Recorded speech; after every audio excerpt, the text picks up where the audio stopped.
저는 파나소닉을 사고 싶었고 얘를 사려면 엔화를 매수를 해야 되는 거였습니다. 근데 최근에 보면 엔화가 굉장히 많이 떨어져 가지고 처음에는 좋았어요. 싸네? 그러면 나는 환차익도 노릴 수 있는 건가? 라는 생각이 들었지만 결국에는 더 중요한 거는 내가 바꾸고 나서 이게 가치가 올라가느냐 이거잖아요. 근데 지금 엔화의 움직임 자체가 매서워가지고 예상, 예상을 못 하겠습니다. 그래서 일단 종목 매수는 잠정 보류를 하고요. 엔화를 언제 사야 될까라는 고민에 빠졌습니다. 엔화가 원래 이렇진 않아요. 최근에 러시아 우크라이나 전쟁 터지고 나서 이렇게 쭉 더 떨어진 거거든요. 근데 원래 그렇지 않습니다. 원래 엔화 같은 경우에는 글로벌 시장에서 금융위기가 닥쳤을 때, 동일본 지진 터졌을 때도 가치가 올랐던 거거든요. 그래서 실제로 국내에 있는 부자들 중에서 옛날 얘기죠. 국내에 있는 부자들 중에서 뭐 좀 나라가 어려워 보이거나 아니면 경제가 좀 안 좋아 보일 때 금 사고, 엔화 사고 막 이랬었습니다. 이건 그냥 표기의 차이인데요. 두 개 같은 의미를 합니다. 근데 왼쪽에 나와 있는 거는 이제 세계 시장을 읽을 때 좀 편한 거고요. 오른쪽은 이제 일본 자국 내에서 보는 입장으로 보시면 돼요. 왼쪽에 나와 있는 거는 1달러를 취득하기 위해서 지불해야 되는 엔화를 의미합니다. 작년 대비 지금 훨씬 더 많은 엔화를 지불해야지 1달러를 취득할 수 있죠. 이 말은 그러니까 지금 달러 대비 엔화가 굉장히 약하다라고 표현을 할 수 있는 거고요. 반대로 표현하면 달러가 엔화 대비 상대적으로 강하다라고 표현할 수 있습니다. 이걸 그냥 뒤집은 게 요거라고 보시면 돼요. 자, 여기까지 보면 사실 평소에 일본에 굉장히 관심이 많거나 일본 투자를 하거나 뭐 일본에 유학 중이거나 자녀가 일본에 유학 중이거나 이런 게 아니라면 엔화에 대해서 그렇게 민감하지 않을 거예요.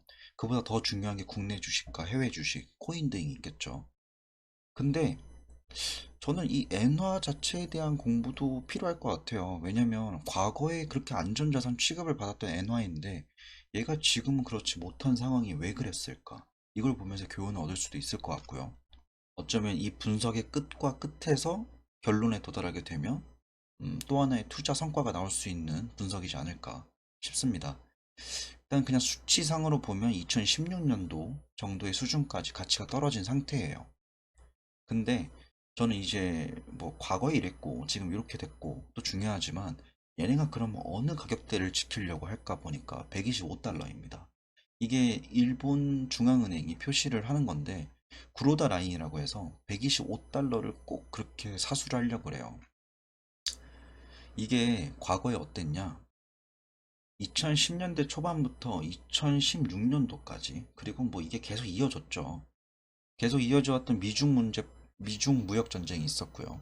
그 당시에 사실 미국은 중국을 조지고 싶어 하는 건데 중국을 그냥 겨냥해서 조지면 욕먹으니까 주변 국가들에게 동일하게 관세를 좀 부여를 했습니다. 그 당시 우리나라도 피해를 많이 봤고요.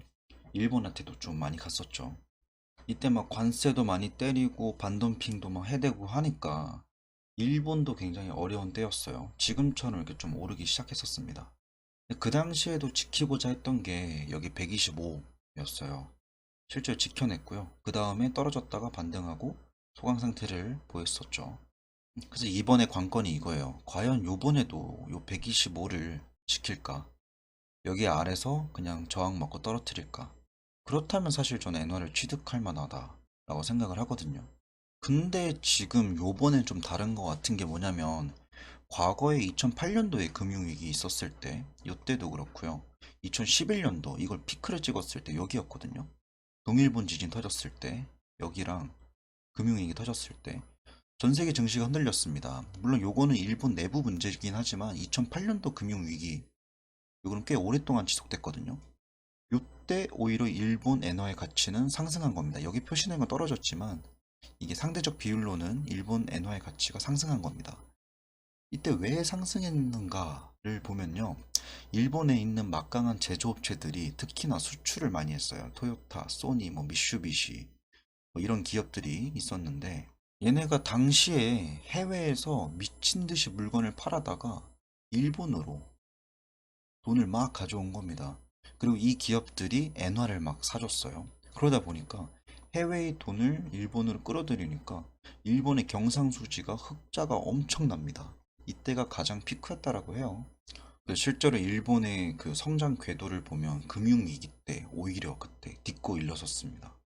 근데 이건 개인적인 생각이기도 한데 저는 4년 전에 일본 나고야 도시를 놀러 간 게 아니었고 연수를 갔다 왔어요. 근데 그 당시에 제가 방문했던 게 미슈비슈였거든요. 어렸을 때 TV도 만들고 차도 만들고 거의 제 기준에서는 일본의 현대다, 삼성이다라고 생각했던 기업인데 막상 그 공장을 가서 자동차를 만드는 것도 보고 거기 직원들이랑 얘기도 해보고 구경을 막 돌아다녔어요. 별거 없더라고요. 전 거기 좀 실망을 많이 했습니다. 아, 내가 알던 일본이 그 정도는 아닌가? 라는 생각이 좀 들었어요.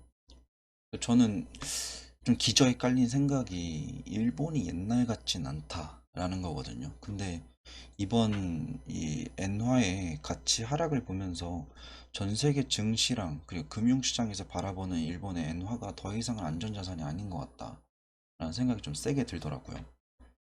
그래서 원래 일본이 예전에 이렇게 돈을 잘 벌어다 주고 할 때, 엔화가 강세일 때는요, 옌캐리 트레이드 공식이 가능했습니다. 그러니까 엔화의 가치는 보존이 됩니다. 안전자산으로 보존이 되었었는데, 얘네의 금리가 굉장히 낮아요. 저금리로 돈을 빌려가지고 해외에 나가서 금융상품을 사는 거죠. 그럼 얘는 뭐 0. 몇 %대인데 0.5%대면 해외 금융상품 막 3%, 한때 우리나라 것도 막 5%, 10% 했었잖아요. 요 차액을 먹는 거죠. 이렇게 바꾸고 먹고 돌아와도 엔화는 잘 지켜주고 있으니까. 지금 이게 잘 안 된다라고 해요. 그러니까 물론 지금도 이거 하면 꾸역꾸역 할 수 있죠. 해외 비싸고 일본 엔화 금리 낮으니까. 근데 문제는 벌고 돌아올 때 엔화의 가치가 버텨줄까? 이게 좀 의구심이 들기 때문에 지금 옌캐리 트레이드가 거의 진행이 안 되고 있다라고 해요. 첫 번째 요인을 요약해 보면 일본이 옛날 같지가 않다. 전 세계가 어렵고 나라가 어려워도 해외에서 돈 벌어다가 넣어주는 이런 기업들이 옛날같이 힘이 세지가 않다. 그래서 경상수지가 적자로 전환이 되었고 이거는 일본 엔화 자체에 부담도 되고 있다. 그럼 두 번째 요인도 있겠죠. 동일본 지진이 일어난 다음에 일본이 원래는 이런 화력발전 위주였다라고 해요. 근데 석유와 LNG 가스에 대해서 의존도가 높아집니다. 근데 아시다시피 LNG와 석유는요, 전 세계 원자재 시장의 움직임에 따라서 굉장히 예민하게 반응을 합니다. 이게 여러분들 기억하시는지 모르겠지만, 과거에 그 이란 칠 때도, 이란이랑 싸울 때도 WTI, 원유 올라가서 그 천연가스도 엄청 올랐어요. 근데 이번에는 그 이상으로 급등을 해버렸죠. 원래 일본이라면 이렇게 예민하게 반응하지 않을 건데, 어느새 글로벌 원자재 시장과의 어떤 상관관계가 높아진 상태여가지고 더욱더 예민해졌고 엔화 또한 그에 따라서 불안정해졌다. 라는 게 저는 중론이라고 생각을 해요. 그럼 뭐 상황에 대한 인식은 여기까지입니다. 그래서 저는 결론을 말씀드리면요. 지금 굉장히 불안정한 거 맞다. 여기서 더 떨어질 수도 있다, 가치가. 근데 저는 이렇게 좀 생각을 해봤습니다. 일단 제가 보고 있는 게 여기 125달러 이 구로다 라인을 통과하나 안 하나. 그래서 구로다 라인을 지킬 때까지는 한번 취득을 해볼 생각입니다. 뭐 큰 돈이 아니더라도 뭐 한 1,000만 원 정도 엔화를 좀 바꿔놓고 뭐 정 많이 떨어지면 일본 가서 플렉스 하죠 뭐. 근데 저는 구로다 라인이 뚫린다면 그때는 그냥 엔화를 더 이상 사지 않고 냅둘 것 같습니다. 제 계획은 그냥 악으로 깡으로 이게 한 2.5포인트 움직일 때마다 한 500씩 환전을 해놓을까 라는 생각이고요. 일단 구로다 라인 직전에서 지금 뭐 이 정도는 괜찮을 것 같아요.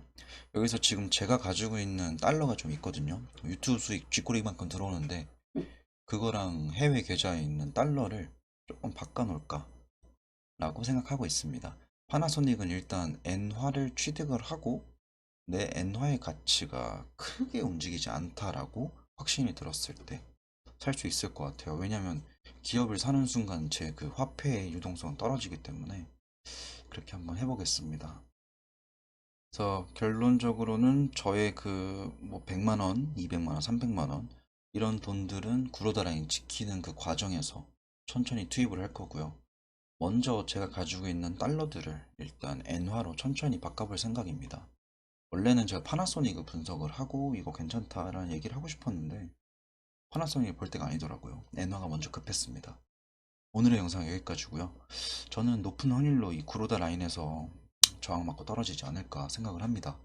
만약에 거길 지켜준다면 엔화에 대한 어느 정도의 안정세가 진행이 될 것 같고 안도감 때문에 오히려 더 엔화의 가치가 원래 자리로 회귀하는 현상이 나오지 않을까라고 조심스럽게 예상을 해봅니다. 오늘의 영상 여기까지입니다.